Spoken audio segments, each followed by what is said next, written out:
kenapa bisa ke DJ gitu kan. Semakin kayak lu semakin dilarang, enggak ini kayak lu kayak nggak dengerin orang tua ngomong. Dia udah pakai bong. Oh, gitu. Sampai udah harus pakai bong. Nah, ya nggak apa-apa lah. Lebih baik jadi mantan anak nakal daripada You watching Into the Light podcast. DJ Venom, halo bro.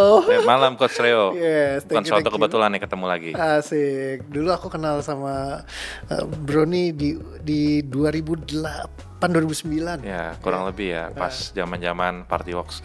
Iya, zaman aku nge-break dance. Oke. Wah, ini mesti dimasukin gambaran ya sama Ya. editor ya.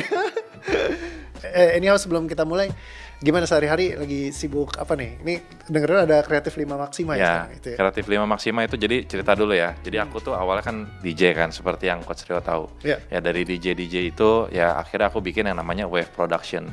Nah, Kreatif 5 Maxima itu 2019 PT-nya. Oh, oke. Ya, jadi sampai sekarang after COVID aku pengen fight lagi untuk ya kita perkuat lah. Oke, itu berarti spesial buat nightlife atau semuanya? Kalau sekarang lebih ke one stop solution jatuhnya. Oh, berarti event apa aja bisa gitu. Yes, mungkin kecuali wedding sih. Dan yang spesial kelebihannya apa dibandingin yang lain? Kita lebih dengerin dulu apa kata klien. Jadi kan kalau nggak tahu ya yang lain ya, mungkin kan kasih price list dulu kali ya. Jadi kebutuhannya apa gitu? Bisa custom banget berarti? Ya, lebih ke custom sih. Oke, sip, mantap. Oke, so jadi teman-teman kalau ada yang butuh keperluan event, monggo cari DJ Venom ya. Itunya apa sosial media kamu apa bro? Ada namanya Wave Production. Kalau personal aku Venom C Wave. Venom C Wave. Ya. Wave Production yang tadi. Yes. Oke, sip, nanti tinggal follow aja. Silakan. Follow. Oke, so mari kita address elephant in the room. So, case apa nih yang menurut kamu jadi challenge kamu sama ini? Case, aku juga kadang-kadang bingung ya. Ini kenapa nih? Ada apa dengan diri aku? Okay. Untuk menerawangnya gitu. Cuman mungkin kalau aku bisa ngedeskripsiin, mungkin bisa salah juga ya. Yeah. Kalau aku tuh jadi kayak sekarang jadi ragu-ragu. Takut salah, ya. Mungkin takut salah sih tepatnya. Takut salah, oke. Jadi mau melangkah, takut salah. Nah, aku nggak tahu nih penyebabnya kenapa. Oke. Kayak gitu. Udah berlangsung cukup lama? Cukup lama. Tahunan atau? Tahunan. Oke. Tahunan. Dari dulu ya. Ada pemicu kejadian tertentu gak atau? Aku coba-coba nih, mungkin aku flashback atau gimana, coba aku ingat-ingat, aku coba urai. Tapi belum ketemu. Oke. Yang kamu takutin apa kalau misalnya salah? Perasaannya apa aja yang muncul? Takut terus ada perasaan? Kayak contoh. Aku tuh lebih enak nge-DJ 5 jam. Minimum 2 jam is okay lah kita nge-DJ mau dimanapun eventnya. Tapi kalau ketemu mic, mungkin 5 menit aja agak. Berarti ini sebenarnya ngelawan ketakutannya juga ya? Iya, kayak gitu. Oke. Wah, lucu juga ya. Ternyata DJ Venom yang tiap hari diliatin banyak orang. Gitu, tapi jadi ketemu mic takut ya? Takut disodorin mic. Kita dulu nih. Bisa keringat dingin. Nah itu. Oke. Emang kenapa? Apa yang muncul apa aja rasanya? Takut, terus ada apa lagi? Cemas, takut, khawatir atau apa? Cemas ya, mungkin cemas ya. Takut salah, cemas. Takut salah. Ya worry ada lah gitu. Mungkin worry judgement gitu kan. Worry penilaian orang ya? Ya, penilaian. Terkait dengan takut salah nih, takut ngomong gitu. Nah, di dalamnya ada 3 komponen nih. Cemas, takut salah, takut penilaian orang lain. Nah, pertanyaan aku mana yang paling intens? Karena kita akan beresin dulu dari situ. Lebih ke takut salahnya. Takut salah. Kalau kamu memang bikin salah, apa yang kamu takutkan tepatnya? Takut salahnya itu kayak contoh kita kan, aku datang nih misalnya ke tempat baru atau ketemu orang baru kan. Oke. Kayaknya takut melukai dia. Melukai dia? Ya. Siapapun itu. Jadi aku lebih baik aku yang jagain deh. Siapa yang pernah kamu lukai? Waduh, itu itu pertanyaan apa nih? Korbannya DJ banyak. Iya nih. Dosa masa lalu. Iya. Mungkin itu. Jadi aku jadi membatasi sih, aku kasih sedikit barrier sih. Oke. Kalau berarti kamu takut melukai? Iya. Emang kenapa kalau kamu melukai apa yang kamu takutkan? Aku dapat satu kata. Sia-sia sama gagal. Jadi 2 ya. Dan gagal. Sia-sia dan gagal. Kamu takutnya itu? Yes. Lebih ke sia-sia atau gagal yang kamu takut? Lebih ke sia-sia. Jadi apa yang aku coba jaga, aku lakuin jadi kayak ya sia-sia.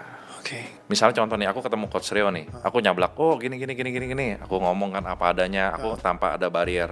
Yeah. Coach Rio mungkin nggak ngerasa apaan sih nih orang nih. Oke. Ya kan jadi waduh ntar aku ngelakuin, jadi aku kan juga ingin berhubungan baik, aku mau jaga. Oke.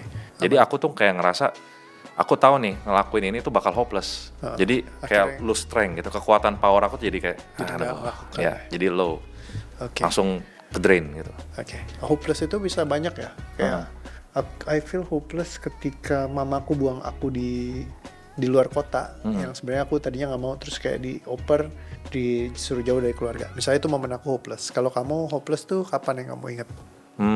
Oke. Percaya nggak coach? Dulu tuh aku ranking 10 besar. Aku tuh kuat di hitungan matematika sama di sejarah. Hafalan aku kuat banget. Kalau misalnya ada ulangan sejarah, aku tuh ngafal bener-bener berlembar-lembar sampai titik komanya tuh inget. Wah gila ya. Ya, mungkin super memory dibilang. Tapi aku tuh inget banget di kelas 5 itu, dan aku end up-nya di kelas 1 SMP itu nggak naik kelas. Oh oke. Nah ini mungkin aku yang ngerasain hopeless-nya itu. Berarti di kelas 5 ada kejadian dulu tadi? Ada kejadian. Ini aku ingat-ingat ya, kejadiannya mungkin kalau aku sempat ingat-ingat lagi, ini kayaknya kurang oke deh. Aku masuk ke satu tempat les, tapi yang tempat lesnya tuh kurang manusiawi. Oh, Ya jadi kayak buat apa aku berjuang ya? sia-sia. Iya, mungkin aku ke situ kali jadi lari-larinya. Kalau ingat SMP 1 nggak naik kelas, kamu Merasa ya udah ini jalan gue, jalan aku kok yang aku ambil gitu. nggak perasaan yang sesungguhnya, kecewa atau sedih? Sempat kecewa, tapi kayaknya nggak langsung lama gitu ya. Life must go on sih. Oke, berarti lebih ke kecewa ya? Oke. Ya. Oh, aku tuh sebelum kelas 5 itu aku ada satu penyakit asma. Itu aku ingat banget. Asmanya udah kaliber berat, aku berasanya ngap banget kalau napas. Sampai berobat 2 minggu sekali. Tapi sama mami datengin, maksudnya ke dokter, sampai dikasih yang suntikan antibiotik, sampai yang udah, kalau orang kan sekarang asma kan gitu kan. Iya. Sekarang pakai, nah di situ aku ingat pakai itu udah fatal sih kalau menurut aku. Pakai inhaler ya? Orang biasa kan inhaler, dia udah pakai bong. Oh, Gitu. sampai udah harus pakai bong. Nah, tapi aku di situ belajar akhirnya bulu tangkis. Aku kayak berasa tuh kayak ngap. Aku juga nggak tahu itu harus olahraga kan obatnya kan. Tapi aku jalanin dan itu sembuh sampai sekarang. Oh, oke. Ya, Berarti blessings. sembuh asma di usia, waktu itu umur berapa tuh kira-kira? 9 lah, 9-8 tahun. Ya. Oke. Terus sama trauma ada lagi aku ingat dikejar anjing. Dikejar anjing herder. Oke. Itu masih di bawah kelas 2 sepertinya. Karena naik sepedanya itu sepeda kecil banget. Umur berapa tuh? Mungkin 6 tahun kayak, atau 5 tahun mungkin ya. Oke. Gitu. Dan itu dikejar anjing, anjingnya sebelah aku tuh gede banget. Nah, aku trauma. Jadi kalau sekarang kalau lihat anjing aman tapi. Tapi aman, aku ada mini pom 1. Oh. Waktu kasih ke istri juga ada chihuahua waktu dulu pacaran. Oke. Cuman waktu inget itu kamu berasa takut. Iya takut. Cuman berhasil ya udah Di overcome. Ya overcome. Oke. Aku nggak tahu bahasa teorinya atau apa. Cuman Iya, aku tapi kalau kamu ingat lagi masih ada rasa takut ya kalau ingat pengalaman itu. jadi lucu. Udah jadi lucu. Jadi lucu. Oke, that's good. Berarti udah beres di situ ya, Iya. consider. Nah, ini salah satu yang menunjukkan bahwa trauma itu bisa diselesaikan baik naturally ataupun kita lawan. Ya, kalau pas kamu beruntung simpulnya dia selesai. Tapi ada beberapa orang yang mungkin bisa jadi sesuatu yang traumatik banget yang dia simpulnya sangat sulit diselesaikan, jadi kita perlu pecahkan. Ibaratnya herdernya selesai karena berhasil dilawan. Tapi takut ngomong sama orang, takut salahnya belum berhasil dilawan. Ini nih harus ada arahan dari coach Rios. Iya, jadi sometimes ada yang trauma kita bisa hilang sendiri, bisa ada juga yang naturally hilang. Ya mungkin saya pernah bahas di case yang sebelumnya. Terus ada juga yang memang kita lawan terus dia selesai. Tapi ada juga yang dilawan dia nggak selesai dan kita harus kontrol atau kita harus berdamai. Itu capek, melelahkan. Paling efektif dibuang. Ya, jadi kita coba buang aja nih, tes dulu kan, uji Oke. coba ya. Ada Ikut aja. eksperimen. Yes. Oke, so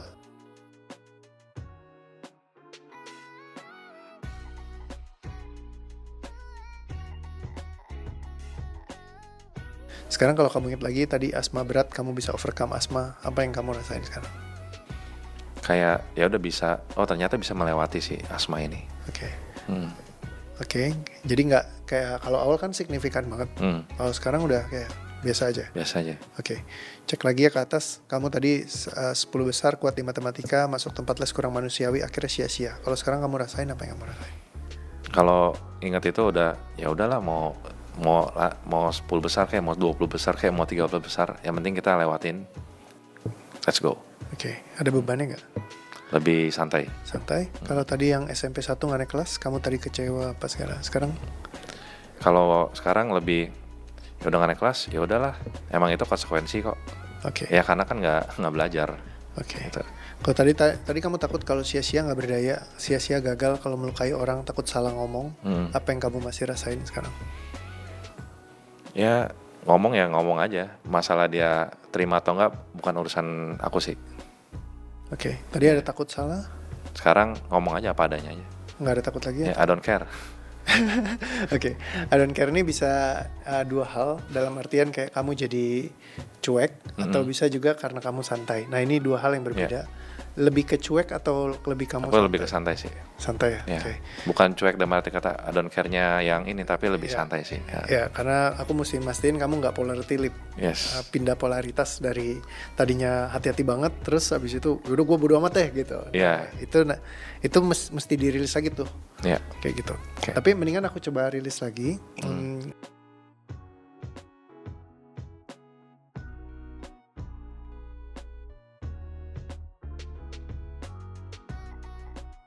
Cek apa yang kamu rasain. Lebih ke santai sih. Lebih ke santai atau udah santai? Lebih ke santai. Oke, berarti masih ada beban yang tersisa apa? Sulit dijelaskan, tapi takut salahnya itu masih mungkin ini. Oke. Tapi lebih santai. Ya, oke. Berarti dia satu kan tadi kayak pohon punya akarnya. Iya. Satu akar dia udah selesai, cek lagi. Kalau misalnya let's say kamu ngobrol lagi sama orang yang penting menurut kamu. Let's say I don't know siapa, misalnya kayak ketemu Elon Musk atau presiden, ketemu siapa yang menurut kamu nih orang penting deh misalnya kayak gitu. Terus udah gitu kamu bikin salah misalnya. Apa yang kamu takutkan? Hilang. Hilang apanya? Elon Musk ya. Oh dia nggak barengan sama kamu lagi, Yes. nggak mau kerja sama Yes. segala macam. Karena aku harus jaga dia. Oke, kalau misalkan hilang kenapa? Kalau misalnya hilang, ya udah berarti hopeless ya tadi. Hilang itu hopeless. Ya. Kenapa hopeless? Berarti apa yang aku jaga sia-sia. Apa yang aku mau usahakan sia-sia. Kalau aku tahu itu sia-sia, aku jadi lose strength. Powerless. Kalau gitu aku mau ngecek dulu sedikit lagi. Emang sia-sia? Kalau sia-sia emang kenapa? Oke, ini versi aku ingat. Ya. Jadi kan aku kan kayak misalnya main rollerblade kayak gitu kan. Itu kan kayak, itu bahaya loh. Mungkin aku nggak dengerin. Jadi kayak, lu kayak nggak dengerin orang tua ngomong. Jadi kamu diomelin orang tua kamu, terus menurut kamu jadi sia-sia karena kamu nggak dengerin omongan mereka, atau gimana? Ya mungkin itu juga. Sia-sianya itu di mananya? butuh arahan juga dari coach. Nggak, yang bikin kamu merasa sia-sianya di mananya? Ya lu bukan anak, ya maksudnya lu nggak kayak anak orang ya gitu. Lu nggak kayak anak orang lain, Yes. dianggap sama papa kayak gitu. Yeah. Oh, Kayak anak orang tuh denger aja tuh. Kalau zaman dulu kan maksudnya mau keluar rumah kan jarang, orang anak-anak tuh pada di rumah terus kan. Oke. Beda sama sekarang. itu umur berapa tuh? Di bawah kelas 2 ya 6-7 tahun lah. 6-7 tahun. 5-6-7 lah. So ini kita coba rilis ya.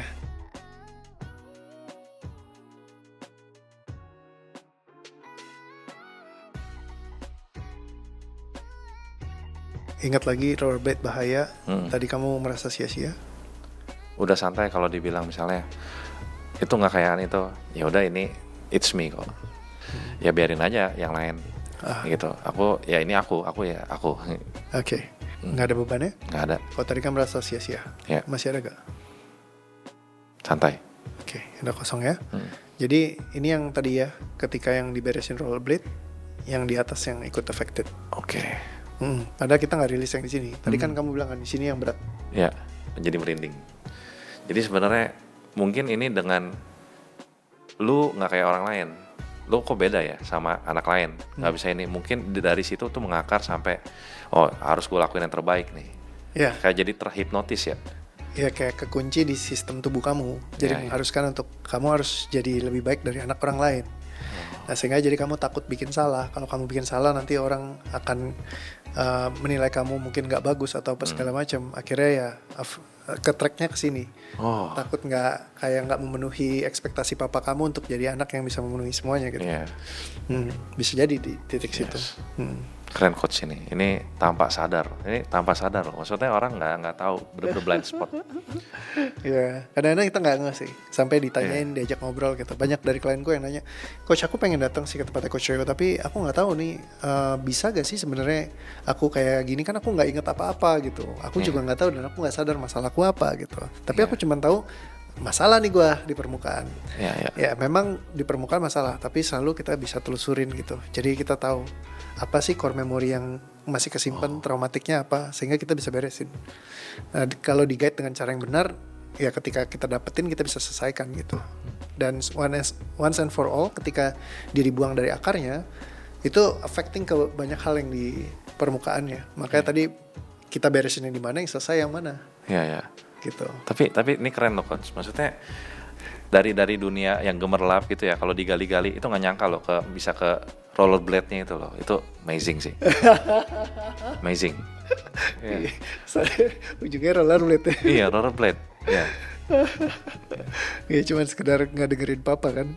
Ditanya gimana sih jadi anak, itu kan hal yang umum ya dirasakan. Cuman semua orang tuh. tanpa aku sadarin itu jadi, maksudnya tanpa aku sadarin tuh dari kok lu nggak kayak orang lain sih, nggak kayak anak orang lain. Nah, itu kan jadi kayak terngiang masuk ke apa ya, bawah sadar gitu kan. Akhirnya jadi stuck. Nah, stuck level yang paling bawah itu. Betul, kekunci di dalam sistem. Wow. Ya.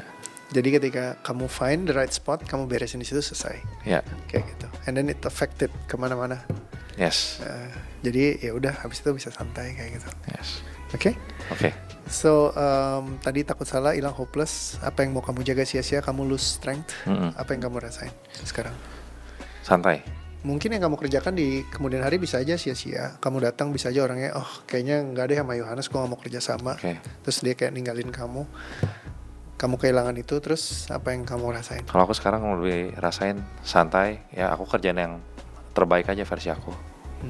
Itu yang bisa aku kasih sih. Nggak ada beban ya? Nggak ada beban. Misalnya kamu ketemu Elon Musk kemarin, terus dia merasa, aduh nggak cocok lah, gue bukan levelnya ketemu DJ Venom. Aku lakuin yang terbaik. Misalnya Elon Musk ada kebutuhan apa nih, misalnya mau nge-DJ 20 jam, oh sorry aku gak sanggup. Even Elon Musk sendiri 20 jam aku gak sanggup, ya daripada aku nge-DJ resikonya ntar kesehatan aku gak sanggup. Ya udah, it's okay, cari aja yang lebih ini. Itu batas koridor aku tuh ya mungkin 6 jam, 7 jam nge-DJ gitu. Gila, 6 jam, 7 jam mungkin. Oke. Tapi kalau sekarang udah dirilis mau pegang mic 50 menit juga ayo, 5 jam juga ayo nih. Thank you Coach Ryo, thank you. Sama bro. Udah lebih santai sekarang. Lebih santai sih. Jadi udah santai atau lebih santai? Santai. Lebih santainya ke santai. Lebih santainya ke santai juga. Iya. Santai pokoknya. Oke. Karena kalau lebih santai biasanya dia belum sepenuhnya santai. Kalau udah sepenuhnya santai kayak ya udah have fun aja gitu. Bukan cuek arahnya, santai. Oke. Aman so far? Aman. Yes. Ternyata gara-garanya apa? Rollerblade lagi. Aduh. Nih, oke, beli rollerblade nanti pasang piagam deh. Aku tahu ceritanya di behind rollerblade ini. Oke. Ya. Jadi nggak apa-apa sih. Karena walaupun gimana pun itu kan pencapaian kamu juga ya. Walaupun di nightlife gitu. Tapi ya itu sesuatu yang pernah dicapai sama Creative 5 Maxima kan. Nah, kenapa aku bisa bikin itu ada ceritanya? Mungkin aku sedikit sharing. Jadi tuh aku kan basicnya kan DJ kan, kalau Venom itu kan R&B kan, di basicnya R&B. Aku tuh dapat sempat lihat di satu kayak forum musik, aku baca. Ini kalau anak-anak R&B ini nggak bisa dibikinin event sejenis kayak segede gini nih. Anak-anak R&B itu di bagian belakang aja lah, atau stage ketiga lah dibilang. Kalau bilangnya stage buangan lah. Iya. Jadi kayak mungkin aku apa ya namanya? Terpacu, aku buktiin nih. Ya udah, bisa juga. Dan memang ada jalannya kebetulan itu. Si Jarum tuh request ke klien-klien kayak Equinox gitu mau dibikinin beberapa part waktu itu. Tapi tiba-tiba lu bisa nggak bikinin kayak gini yang gede? Wow, ini challenging. Ya akhirnya ya udah. Congratulations bisa pegang Jarum kan brand yang besar gitu ya, bisa dipercaya sama brand yang besar, berarti kan trusted banget. 2013 Bali High ada launching El Diablo Beer-nya ya, kita yang pegang juga di Central Park waktu itu. Oh, that's good. Ya, mungkin dari gara-gara itu terdistract, maksudnya tergali kayak ini satu forum yang nggak nyangka itu bisa, Dan tunjukin ya. Yang datang juga Yes. ini ya, good. pada saat itu. Oke. Ya 2013 kan R&B udah mulai ini kan karena deket David Guetta kan, Ya, EDM. Jadi kenapa aku bisa ke DJ ini juga ada salah satu faktor mungkin dari Rollerblade itu. Oke. Jadi setelah tadi kita dirilis, aku nyadarin mungkin ini kan dituntut yang tadi bilang ini bukan nggak kayak anak orang nih kayak gini-gini. Jadi kan kayak apa sih sebenarnya yang mau dicari kayak gitu kan? Ya. Aku juga nilai nggak jelek loh di ranking seperempat dulu 40 murid itu ranking 10 besar lumayan loh. Seperempat. Tapi kan kok begitu ya dapat satu perbandingannya. Ya. Nah, kenapa bisa ke DJ ini mungkin gara-gara nah itu dia. Untuk membuktikan juga. Membuktikan juga. Orang mungkin pada zaman dulu kenapa mungkin ya aku coba telusuri ya Coach Rio. Dulu zaman dulu tuh era-eranya Linkin Park sama Limp Bizkit yang paling sering kan orang vokal. Ya. Kalau nggak jadi rappernya kan. Ya, paling keren tuh maju di depan tuh kelihatan. Kalau nggak jadi gitarnya kan, kalau nggak bass, sama drummer yang paling Ya. Tapi kenapa aku memilih DJ?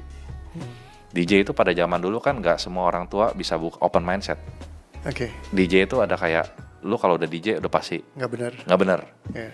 Tapi aku kayak lebih pengen challenging, aku buktiin tuh. DJ ada yang benar juga gitu. Ada yang bener juga. Sampai sekarang, aku jadi kayak mungkin Rollerblade ya DJ atau faktor ke situ Coach Rio. Oke. DJ yang paling sopan memang dari dulu selalu humble bro. Nggak tahu lah itu, susah ini menilai. Iya. Jadi nggak semua DJ itu nightlife pasti konslet. Ada konsletnya, cuman jangan lama-lama. Ada konsletnya. Oke. Sempet konslet. Mantap lah. Minimal udah lebih waras sekarang. Iya betul. Udah lebih connect gitu. Oke. Iya. Mantap. Awesome. Mungkin aku sadarin ya itu kenapa bisa ke DJ gitu kan. Semakin kayak lu semakin dilarang, nggak ini gue buktiin loh. Ini nggak kayak begitu. Walaupun dunianya seperti itu, kan seperti aneh juga Coach Rio. Ya. Gitu. Ya nggak apa-apa lah. Lebih baik jadi mantan anak nakal Daripada terlambat. Iya, terlambat terus baru nakal belakangan. Pusing. Iya. Iya kan? Iya. Kecilnya alim terus aduh telat nakal mah Iya, pusing. Pubernya belakangan. Mendingan udah ngaco duluan dulu. Iya. Oke, Ya so itu aku sih bersyukur jadinya. Udah ketemu Coach Rio dirilis ya, blessings. thank you. Masa lalu itu nggak bisa dirubah, yang gimana pun juga kita harus hadapi sih tepatnya, dan harus ditinggalkan. Jangan berpaku sama satu masa lalu.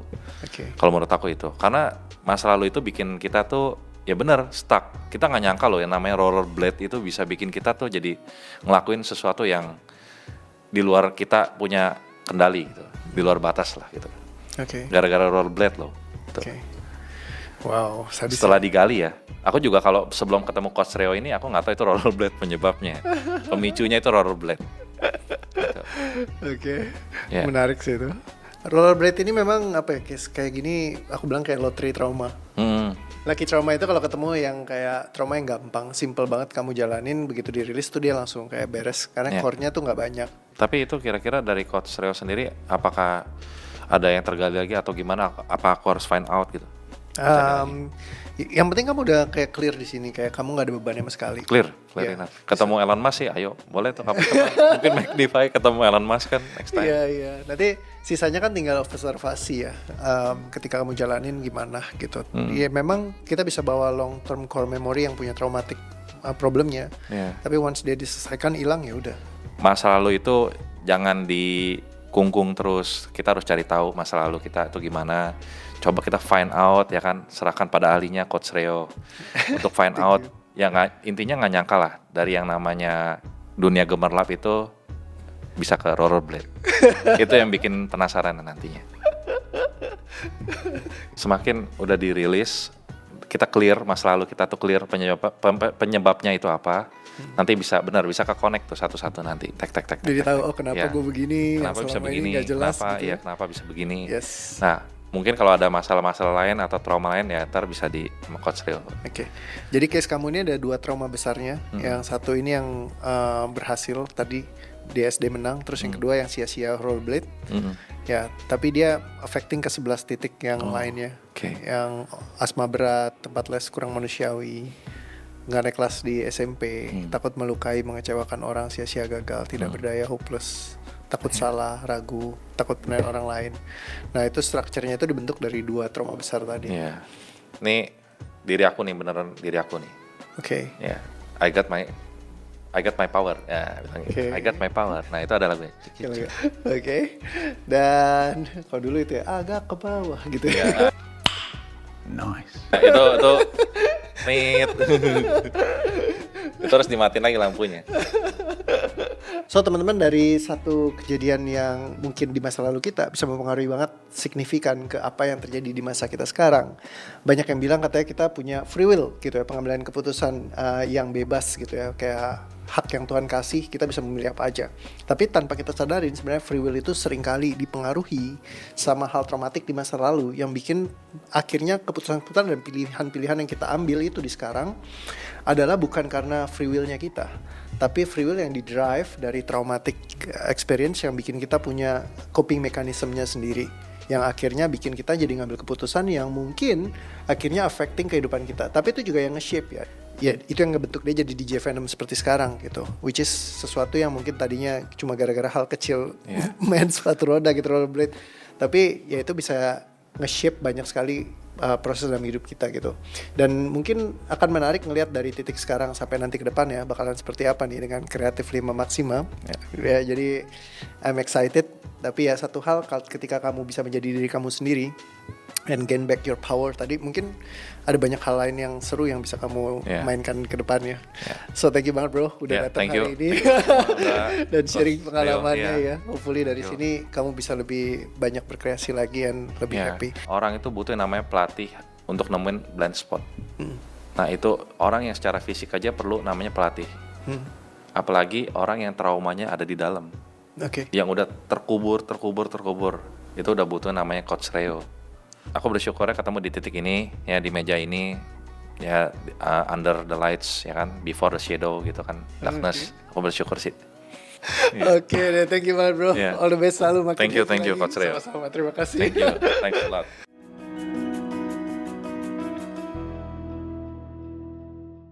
Yang pasti aku udah berani pegang ini mic.